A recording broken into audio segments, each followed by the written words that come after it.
Ya, para pendengar radio dimanapun Anda berada, kita telah terhubung insya Allah dengan Bang Ihsanuddin Nursi di ujung telepon sana. Kita sapa dulu beliau. Assalamualaikum Bang Ihsanuddin Nursi. Waalaikumsalam warahmatullahi wabarakatuh. Masya Allah. Mohon maaf nih, masih ada sisa-sisa sikit-sikit nih, tapi udah bisa terdengar jelas Bang. Kesehatan. Mudah-mudahan, Mudah-mudahan insyaallah, ya. insyaallah. Nah, kita tunggu Ya. nih 40 menit jatah Bang Ihsanuddin Nursi. Siapkan air putih hangat Bang di sebelahnya. Gitu Bang. Insyaallah. Iya. Ini luar biasa ini Bang. Banyak yang harusnya negara lindungi tapi nampaknya bikin kita garuk-garuk kepala ya. Mulai dari susu, kalau enggak viral ini enggak bergerak itu menteri ya. Belum lagi tekstil kemarin ya, apalagi urusan apa ini judi online ya, luar biasa. Itu urusan dalam negeri yang nampaknya menjadi sorotan luar biasa. Belum lagi tantangan kenaikan tarif dari Amerika dengan presiden yang baru ini, apa yang akan terjadi? Pak Prabowo hari ini di sana dan juga ada lagi bahasan pertemuan Prabowo yang dikritik oleh beberapa pengamat tentang pertemuannya di mana? Di Cina baru-baru ini, negeri yang akan menjadi Hang Heng Hong ke depan bersama Amerika. Apa yang Bang Ihsanuddin Nursi lihat dari beberapa isu yang berkembang sekarang ini? Silakan Bang Ihsanuddin Nursi. Tafadhal Bang. Bismillahirrahmanirrahim. Subhanaka la ilma lana illa ma 'allamtana innaka antal alimul hakim. Rabbana zidna ilman warzuqna fahman. Soal ke Cina, ke Amerika, ke Brazil, dan ke beberapa negara, Presiden Prabowo sebenarnya ingin menunjukkan ke dunia internasional, ke panggung politik nasional bahwa Indonesia tetap konsisten dalam politik luar negeri bebas aktif.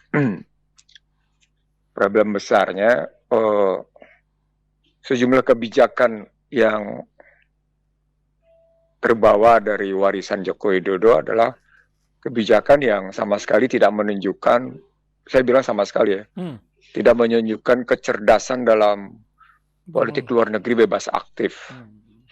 Misalnya dulu ketika kita bicara tentang apakah Indonesia ikut BRICS atau ikut OECD.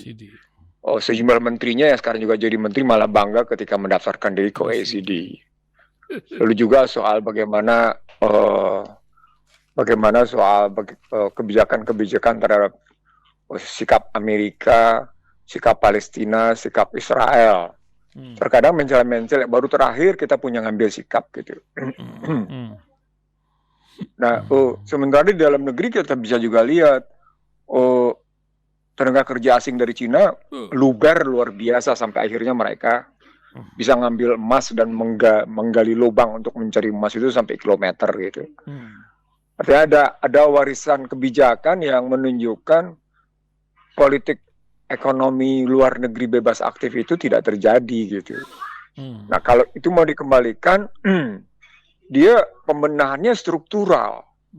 Pembenahannya bukan pembenahan melalui kunjungan-kunjungan seperti ini tanpa melihat secara struktural di dalam itu kayak apa gitu. Saya tidak membayangkan misalnya ketika Sri Mulyani kembali lagi terpilih sebagai Menteri Keuangan gitu. Ini sebenarnya arahnya tetap berkiblat ke barat atau kemudian mencoba mengimbangi kekuatan BRICS gitu.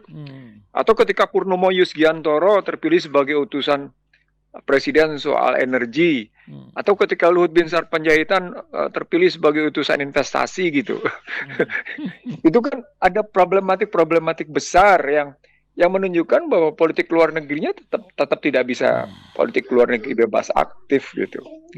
Itu yang terbayang pada saya. Yang terbayang yang kedua, terpilihnya Donald Trump ini jelas akan makin intens perang ekonominya. Jadi bukan hanya pada perang dagang, industrial manufacture war, yang saya kuliahi kemana-mana sejak 2008 itu gitu ya, sampai pada posisi yang namanya currency war, perang nilai tukar, sampai ICT war, sampai akhirnya perang ekonomi, dan akhirnya perang militer. Itu akan berlanjut di Trump. Uh, Perbedaannya cuma satu antara Trump sama Biden. Trump tidak akan memainkan global climate change dan permainan Big Pharma. Karena Trump pada saat menjadi presiden mencopot Anthony Fauci. Yang ketika Biden terpilih, Anthony Fauci kembali dipilih. Anthony Fauci adalah ketua CDC. CDC ini lembaga yang membenarkan kehadiran vaksin dan COVID macam-macam itu gitu. Dan bahkan Trump begitu dalam kampanyenya kemarin tegas-tegas menyatakan dia akan mengambil sikap apa yang dianjurkan oleh Robert F. Kennedy sebagaimana diputuskan oleh Mahkamah Agung. Bahwa yang namanya vaksin itu diragukan soal efikasinya dan safety-nya gitu. Nah, itu tegas-tegas dinyatakan. Artinya ketika kita ngambil kebijakan luar negeri Amerika terhadap Indonesia khususnya gitu ya, maka Indonesia sebenarnya kejebaknya luar biasa mendalamnya. Dipilihnya Budi Gunadi Sadikin. Budi Gunadi Sadikin adalah orang yang pro vaksin. Dalam buku Prahara Bangsa saya tulis jelas-jelas bagaimana MOU yang dia kerjakan bersama itu dan bagaimana saya membuktikan dalam buku Prahara Bangsa itu bagaimana voluntary fund disebutkan VF. Jadi ada dana sukarela dari perusahaan dan ada dana wajib dari negara. Itu dari Amerika dan dari Pfizer saja sudah demikian mendikte Badan Kesehatan Dunia. Jadi ada perbedaan-perbedaan mendasar ini di bawah Trump ini. Perbedaan-perbedaan mendasarnya tadi itu dalam kebijakan itu. Dan ketika diterjunkan perubahan tarif, ingat nggak ketika Amerika mengubah kebijakan meningkatkan posisi Indonesia dari pendapatan menengah bawah menjadi pendekatan menengah atas gitu ya? Supaya hilang itu. Ingat ya? Rata-rata. Iya betul. Iya. Dan Indonesia nggak mau diubah itu karena kehilangan berbagai fasilitas gitu ya. Itu kan karena posisi Sri Mulyani yang merasa kayak gitu. Jadi artinya lagi-lagi Trump akan kembali lagi memainkan kayak gitu karena memang di sini kita ngeliat karena Trump memang akan menggunakan Make America Great Again, bahkan tambahannya bukan lagi great tapi tambahannya pakai glorious gitu. Glorious. Jadi Make America Great and Glorious Again di gitu. tengah kehancuran ekonomi Amerika gitu. Dia akan lakukan apapun. Dia akan lakukan.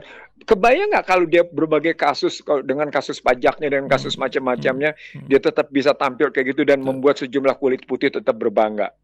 Kan ada problematik besar kan di dalamnya. Itu kalau kita ngelihat bagaimana kunjungan pentingnya kunjungan Prabowo Subianto itu mengambil posisi secara jelas.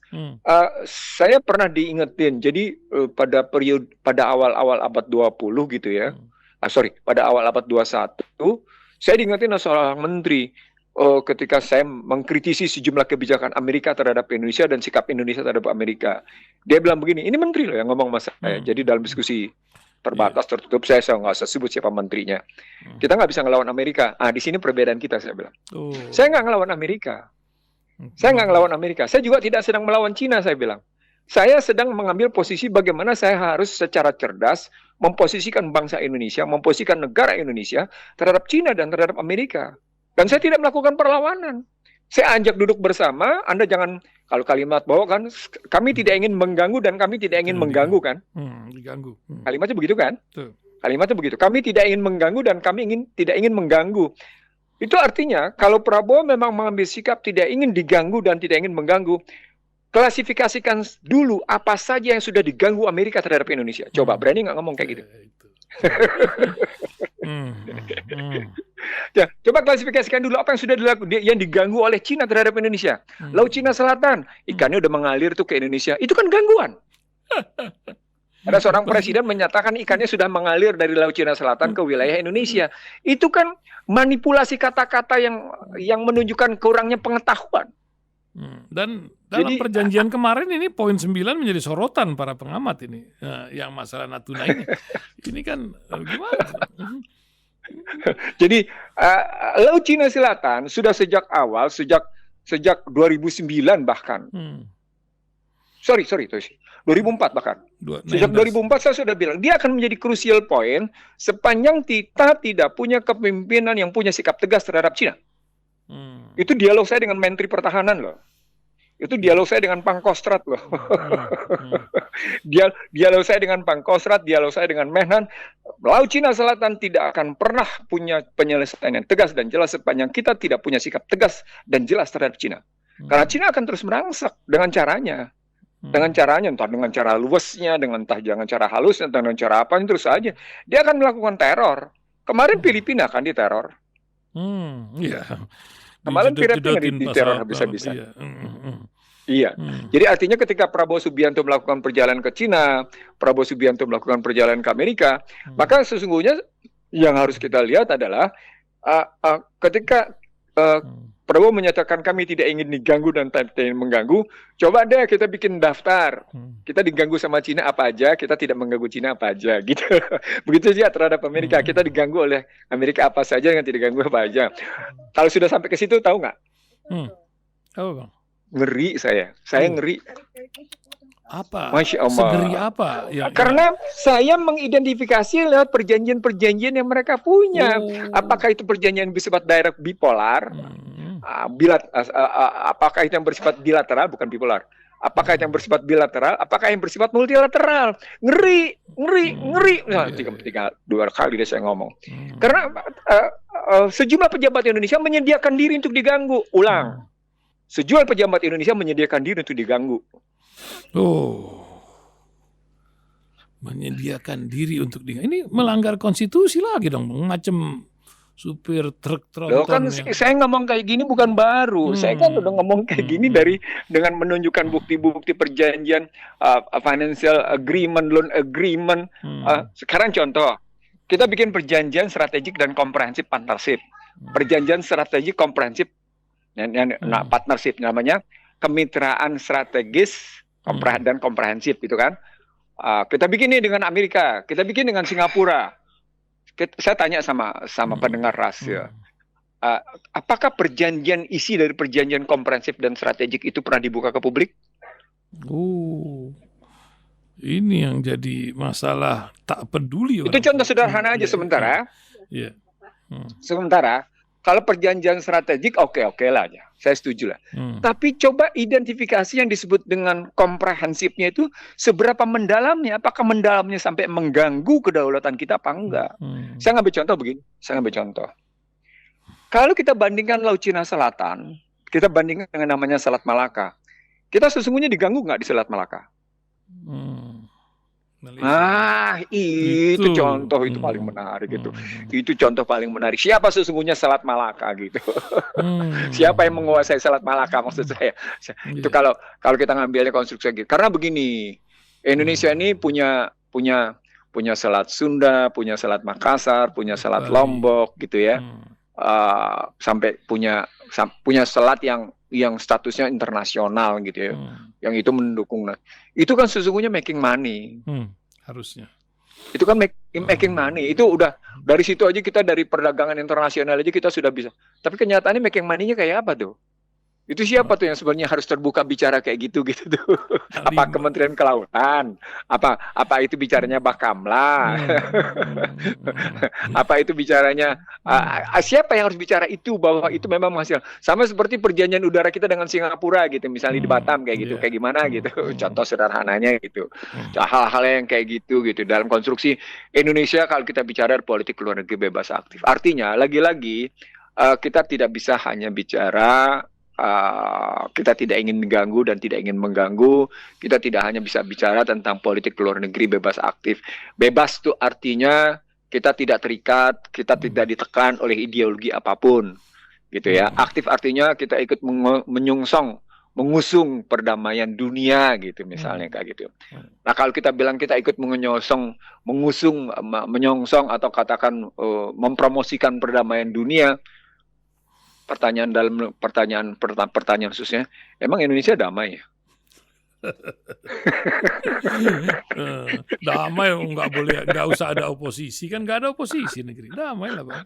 Iya, disitulah di satu sisi kita bicara tentang demokrasi liberal, pasal pasal tentang presiden itu siapa, pasal tentang presiden itu siapa, dan presiden sebagai kekuasaan dengan demokrasi langsungnya gitu. Tapi sisi lain kita tidak ingin ada yang namanya oposisi. Itu kan terbalik-balik tuh mikirnya tuh. Sistemnya mengizinkan oposisi, tapi perilaku politiknya menolak oposisi. Kan betapa munafiknya politik Indonesia itu. Neraka paling dalam tuh orang munafik tuh Bang, hati-hati. Masya Allah. Lanjut Bang. Nah sekarang kalau kita bicara soal judi online, kita bicara soal import dari mulai susu, import rame gula, macam-macam, susu, gula, tekstil, bahkan gula ada korbannya pula lagi nih si Tom yang satu ini gitu. Ya, gimana? Saya bicara yang subjektif dulu deh. Bicara yang subjektif dulu. Silakan Bang. Yang subjektif dulu tuh karena saya kebetulan saya salah satu penasehat Ikatan Ahli Tekstil seluruh Indonesia, IKATSI. Oh, ini yang jutaan karyawannya nih ya, yang lagi dan kepala. Kebetulan saya berkali-kali bicara di forum tekstil betapa neoliberal itu telah menjerumuskan hajat hidup orang Indonesia ke dalam pasar bebas yang mengakibatkan Indonesia sedang menjerat dirinya sendiri gitu, memerangkap dirinya sendiri dalam kesulitan gitu ya. Tekstil adalah satu buktinya, beras adalah salah satu buktinya, gula adalah salah satu buktinya. Dia bermula dari satu sikap neoliberal, yakni jika bisa membeli, kenapa mesti memproduksi?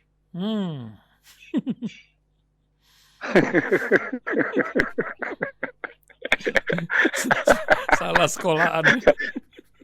Ini jadi mau nanya itu kalimat itu dicetuskan oleh tokoh-tokoh. Itu kalimat itu dicetuskan oleh tokoh-tokoh neoliberal dari era Soeharto sampai dengan awal-awal abad 21. Itu tokoh-tokoh neoliberal itu selalu ngomongnya kayak gitu. Kalau kita bisa beli, ngapain kita mesti memproduksi sendiri katanya? Kan kita punya duit gitu. Ingat nggak dulu? Ngapain kita mesti memiliki kalau ternyata dimanfaat di kita rendah gitu. Kan kalimatnya begitu, bahasa lain begitu. Ngapain kita mesti memiliki kalau ternyata manfaat di diri kita rendah gitu loh. Kita jual aja ya. Yang penting manfaatnya tinggi buat kita. Itu azas oportunisnya luar biasa tuh. Jadi perilaku kayak gitu. Nah, ingat nggak dulu ketika industri sandang 1, industri sandang 2, industri sandang 3, industri sandang 4 memenuhi kebutuhan tekstil dalam negeri? Itu kan cerita asal muasal bangkitnya industrialisasi di Amerika dan di Inggris, industri tekstil itu. Lalu kita mau meninggalkan jejak kayak gitu, kita hapus jejak kayak gitu dengan kita singkirkan habis-habisan semua industri tekstil itu. Dan kita benarkan yang namanya impor tekstil habis-habisan. Inso dan produk tekstilnya. Nah, kalau perusahaan besar seperti yang di Solo itu gitu ya, diminta oleh Presiden Prabowo Subianto untuk di bail out, saya mungkin orang yang menolak. Karena saya tahu kasusnya. Saya tahu, sampai saya berani, saya tahu kasusnya. Ketika dulu di bail out dari BPPN saja kayak gimana, kemudian berlanjut kayak apa, lalu kemudian saya pernah menjadi pembicara di situ gitu, di pabrik itu gitu.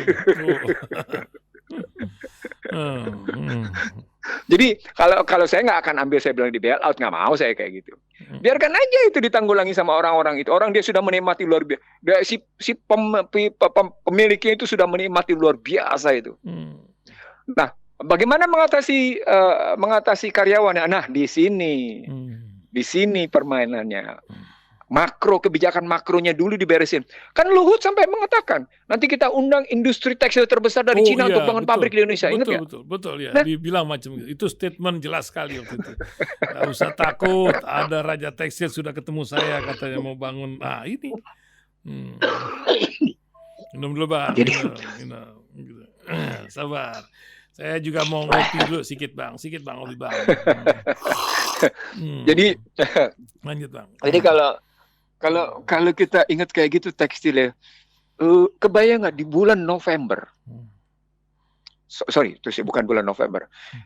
Di bulan Maret 2024. Dan 2024. Maret 2024 sebelum pemilu. Lalu berikutnya di Di 2023, November 2023, Hmm. kita beruntun mengantisipasi bagaimana situasi tekstil yang makin hari makin merontok, Bandung. nggak karu-karuan gitu ya. Dan ancaman PHK-nya, kami Gila-gilaan. sampai dengan awal Maret 2024 sudah mengidentifikasi PHK di sektor tekstil itu juta sudah. Hmm. Jadi kalau ditambah dengan 2024 sampai dengan sekarang ini nih, menjelang itu sudah 1 juta lebih. Berapa itu? Nggak karu-karuan. Dan kebijakan nggak jelas. Menteri Perdagangan pernah menyatakan tidak boleh masuk dengan begini. Tapi kemudian ada 9 kontainer lepas.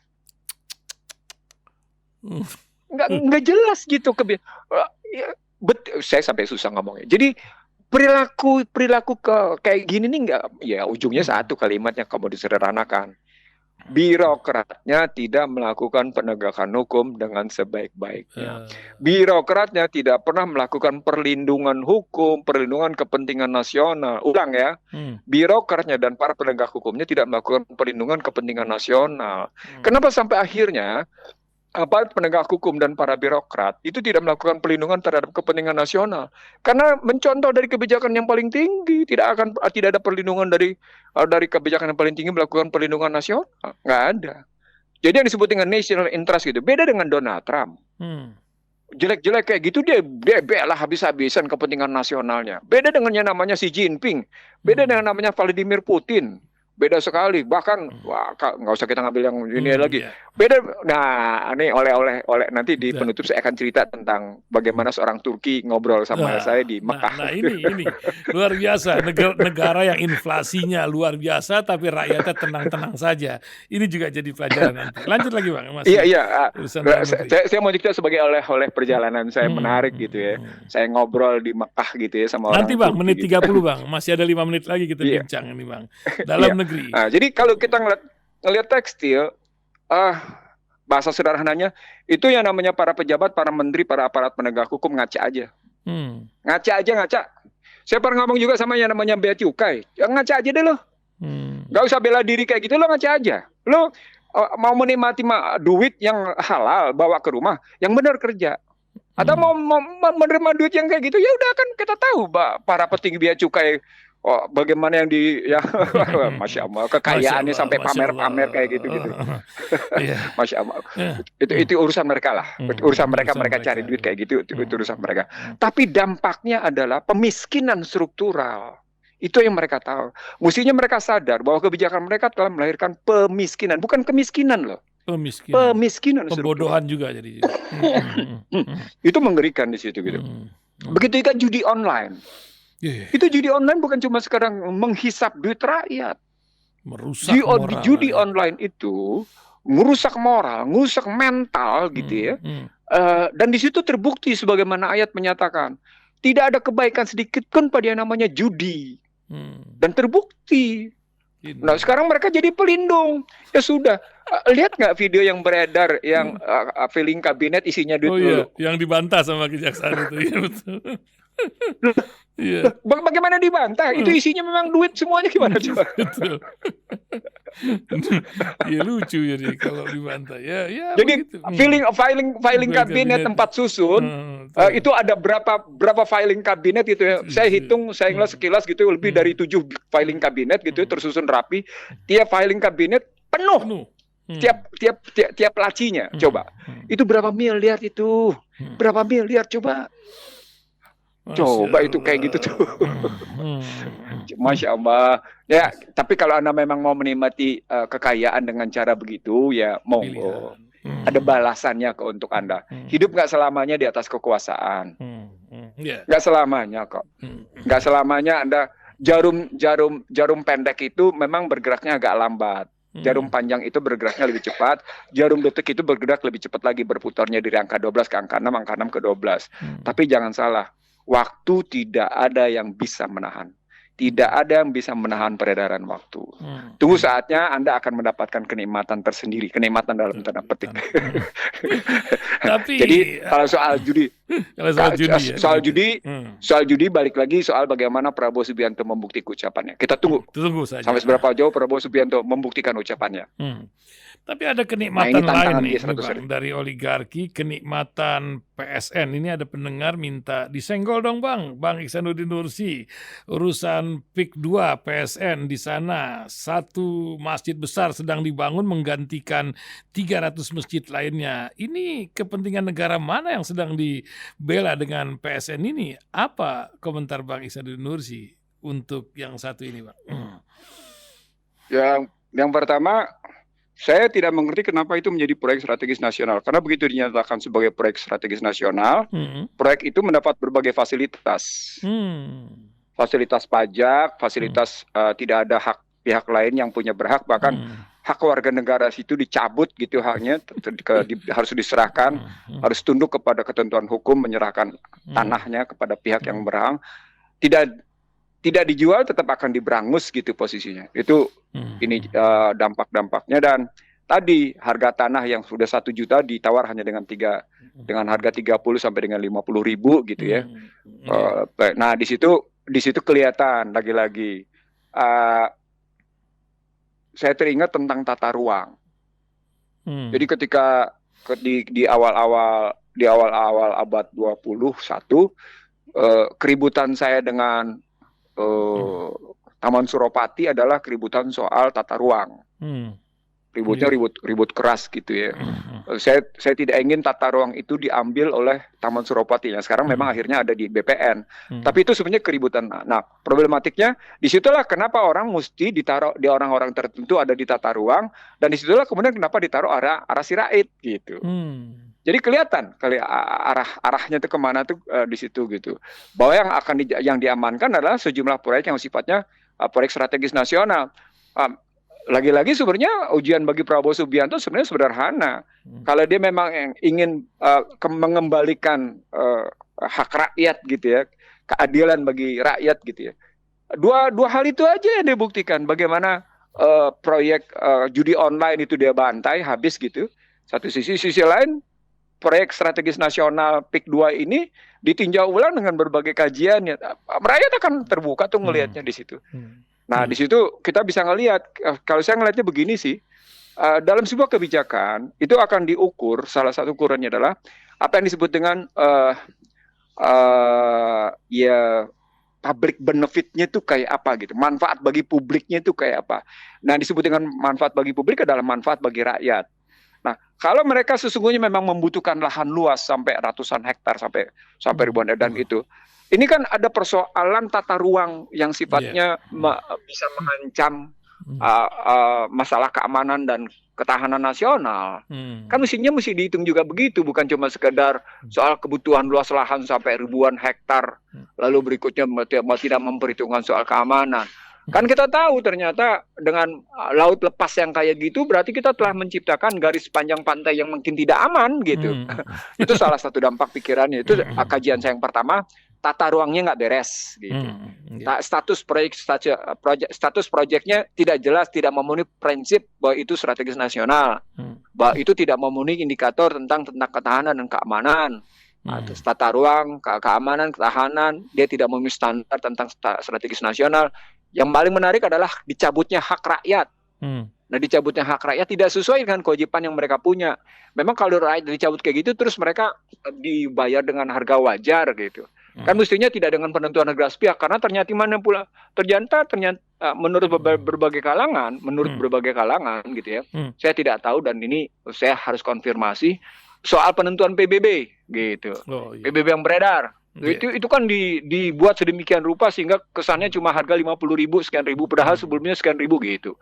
Nah, saya tidak tahu apakah itu benar apa enggak, tapi kita perlu uji gitu. Nah, sebenarnya lagi-lagi kalau memang kita mau, kalau kemarin kemudian sudah terjadi keributan luar biasa di mana truk-truk itu dibantai gitu karena ngelindes gitu ya. Lalu kemudian terjadi demo habis-habisan. Itu kan petanda bahwa pemerintah harusnya merespon. Nah, tantangan besarnya tentu bagi gubernur Banten. Tantangan besarnya karena itu ada di wilayah Banten dan sedikit bersentuhan ke dengan Jakarta gitu melihatnya. Nah, itu yang keempat. Yang kelimanya mestinya dilihat kalau memang dia memberikan manfaat bagi siapa dalam perspektif ke depan. Jangan-jangan dibangun lagi negara dalam negara gitu. Karena karena yang sudah aja kesannya sudah negara dalam negara gitu ngelihatnya. Nah, di sini bukti bahwa sudah terjadi yang dalam istilah saya apa yang saya sebut sebagai kudeta korporasi gitu ngelihatnya. Nah, sekarang di menit-menit terakhir oleh-oleh dari Tanah Suci. Apa yang Bang Ihsanuddin ingin sampaikan buat pendengar? Silakan, Bang. Saya dalam perjalanan pulang dari masjid kembali ke hotel dalam satu kesempatan, saya bareng bersama 2 orang Turki. Dia nanya dari mana? Gitu. Saya bilang saya dari Indonesia. Wow, Anda sudah punya presiden baru katanya. Ya saya bilang. Saya tahu betapa orang Indonesia bersenang dengan kehadiran Prabowo Subianto. Berceritalah dia tentang apa yang dia tahu tentang Prabowo Subianto gitu ya. Tahu nggak kalimatnya apa berikutnya? Setelah dia bercerita tentang apa yang dia tahu tentang Prabowo Subianto. Tapi rasanya Indonesia membutuhkan Erdogan katanya. Itu. Jadi bagaimana kalau misalnya kami bangsa Turki, masyarakat Turki katanya meminjamkan Erdogan buat Anda? Gitu. Gitu. Aduh, gue disekak habis nih dalam hati. Bangga-banggain. Saya jawab begini, enggak kok. Di Indonesia masih banyak orang seperti Erdogan. Tapi karena struktur politiknya sakit, saya bilang. Saya sebut aja. Karena memang struktur politiknya sakit, jadi orang-orang yang sebaik Erdogan, sekelas Erdogan, bahkan melebihi Erdogan, itu tidak muncul ke permukaan. Itu yang saya jawab. Jadi andai kata struktur politiknya di Indonesia sehat, tidak menggunakan model Barat gitu ya, tidak kedaulatan rakyat itu tidak dirampok oleh partai politik. Saya kira akan muncul orang yang melebihi dari Indonesia. Pernah terbukti mempunyai pemimpin seperti Soekarno yang dalam panggung internasional disegani gitu. Di kawasan ASEAN pernah muncul seorang Soeharto yang pernah disegani gitu ya. Nah, di kawasan teknologi pernah muncul namanya seorang B.J. Habibie gitu. Nah, sejak saat itu memang kami mengakui kami surut, tetapi sesungguhnya ini karena problem partai politik tidak mampu, gagal bahkan menjalankan peranannya, sistem politiknya berantakan, gak karu-karuan, dan kedaulatan rakyat dirampok oleh partai politik gitu. Terus dia bilang apa? Ya itulah pekerjaan kalau Anda mencontoh berkiblat kepada Barat gak karu-karuan katanya. Nggak tahu siapa yang diajak ngomong ya. Tapi sangat bijak bicara gitu untuk orang-orang asing ya, karena harus ada pencerahan macam gitu. Bukan mereka nggak tahu, mereka tahu sekali negeri kita. Tapi ya inilah nasib negeri yang sedang banyak ujiannya. Nah, sebagai penutup Bang Ihsanuddin Nursi, apa yang ingin diingatkan untuk pendengar radio di pagi hari ini? Tafadhal Bang. Salah satu oleh-oleh saya lainnya adalah saya membahas Al-Imran 189 sampai dengan 200 gitu ya. Al-Imran 189 sampai dengan 200 ini menarik ini. Gimana, Pak? Ini cerita tentang ulil albab, pemahaman ulil albab. Tapi kalimat yang pentingnya di situ tegas-tegas disebut betapa yang namanya ulil albab itu tidak boleh mengikuti kaum kafir yang menyebar ke seluruh negeri, gitu ya. Dan apa yang mereka nikmati, kaum kafir, kaum munafik yang tersebar ke seluruh negeri itu pada hakikatnya nggak ada apa-apanya kok. Ya, Anda jangan terperdaya gitu. Di kalimat di ayat 195, 196-nya itu perintahnya jangan terperdaya dengan kaum kafir yang menyebur di seluruh negeri. Apa yang mereka nikmati itu sesungguhnya sebentar saja dan mereka akan kembali lagi dalam posisi terhina. Oh gitu. Masya Allah. Saya dan di situ Allah menganjurkan kepada kita untuk fasbir, untuk bersabar pada tempatnya, pada saatnya gitu. Bersabarlah. Itu kalimatnya tegak. Itu kalimat penutupnya begitu. Al-Imran 120. Ini kan cerita tentang bagaimana Allah menurunkan kitab gitu ya, sampai akhirnya kita diminta untuk menjadi ulil albab. Ulil albab baik pada posisi yadhkuru maupun yatafakkaru begitu. Lalu kemudian isinya doa. Yang di dalam doa itu kemudian diingatkan lagi, jangan terpedaya ya sama kaum kafir, kaum munafik. Mereka sebentar aja kok kayak gitu-gitu. Udahlah kalian saling bersabar aja. Tingkatkan kesabaran kalian, pertinggi kesabaran kalian sampai pada tempatnya, sampai pada saatnya gitu. Saya mengembalikan itu pada diri saya dan kepada umat Islam yang makin hari memang makin tidak jelas kemana arahnya. Donald Trump ini saya ingatkan lewat Rasil. Donald Trump lah yang dari mulutnya keluar pusat pemerintahan bumi adalah Washington, pusat spiritual bumi adalah Yerusalem. Itu kalimat itu keluar dari Donald Trump bersama Benjamin Netanyahu. Donald Trump memang akan menurunkan yang namanya intensitas perang di Ukraina, tapi tidak akan dia turunkan yang namanya upaya Israel terhadap Palestina, nggak akan. Nggak bakal terjadi pada Donald Trump. Itu yang mestinya kita tahu gitu melihatnya. Nah, umat Islam sesungguhnya ditantang untuk tetap, kalau tadi saya ambil Al-Imran 189 sampai dengan 200 kayak gitu, dia harus menjadi betul-betul ulil albab yang kualitas keimanannya itu kualitas keimanan yang prima gitu. Kualitas keimanan ini nggak boleh sepotong-sepotong. Kualitas keimanan ini bukan kualitas keimanan yang hanyut dengan pragmatisme dan oportunisme gitu. Kalau keimanannya oportunis, keimanannya pragmatis, ya sudah, dia akan ya jadi buih, nggak akan ada artinya. Dan lagi-lagi saya melihat itu gitu. Jadi bagi kebanyakan umat Islam Indonesia, dia memang saya bangga dengan semangat beribadah. Tapi kalau ibadahnya tidak sampai pada perspektif ibadah muamalah, gitu ya, misalnya amar ma'ruf nahi mungkar gitu ya. Kuntum khairu ummatin ukhrijat linnas ta'muruna bil ma'ruf wa tanhauna 'anil munkar. Saya heran gitu. Ngapain kita? Oke, orang menganjurkan kebaikan. Masya Allah, kebaikan yang kita sebarkan itu luar biasa. Tapi pada saat yang sama ketika kebaikan berhadapan dengan keburukan, kezaliman, kita kan nggak boleh diam. Dilarang bagi kita untuk diam ketika menghadapi kezaliman. Udahlah, biarin aja. Nggak bisa begitu gitu loh. Udahlah, itu memang nggak bisa dibilang udahlah. Oke, kita bersabar. Tapi bersabar itu kan bukan menerima. Bersabar itu kan bertahan. Bersabar itu bertahan, tangguh, teguh, dan teduh gitu. Itu yang saya ngelihat lagi-lagi ya, karena kebetulan kemarin saya jalan dengan ratusan gitu ya, jamaah dari Indonesia gitu ya.